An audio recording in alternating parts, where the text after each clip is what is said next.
ನೆಲೆಸಿರುವ ನಮ್ಮ ದೇವನಲ್ಲಿ ಭಕ್ತಿ ಭಾವದಲ್ಲಿ ಪ್ರಾರ್ಥಿಸುವೆ ಪರಮಾತ್ಮನಲ್ಲಿ.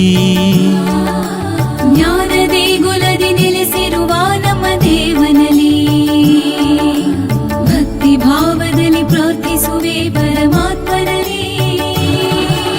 ಸೃಷ್ಟಿ ಸಮಸ್ತಕ್ಕೂ ಒಡೆಯನು, ಮನುಜನ ಕಾಯುವ ರಕ್ಷಕನು. ಸೃಷ್ಟಿ ಸಮಸ್ತ ಕೋಡೆಯನು, ಮನುಜನ ಕಾಯುವ ರಕ್ಷಕನು. ಮಕ್ಕಳ ಮನದಲ್ಲಿ ಸುಜ್ಞಾನ ತುಂಬುವ ಪೋಷಕನು. ಮಕ್ಕಳ ಮನದಲ್ಲಿ ಸುಜ್ಞಾನ ತುಂಬುವ ಪೋಷಕನು. ಜ್ಞಾನ ದೇಗುಲದಿ ನೆಲೆಸಿರುವ ನಮ್ಮ ದೇವನಲ್ಲಿ ಭಕ್ತಿ ಭಾವದಲ್ಲಿ ಪ್ರಾರ್ಥಿಸುವೆ ಪರಮಾತ್ಮನಲ್ಲಿ.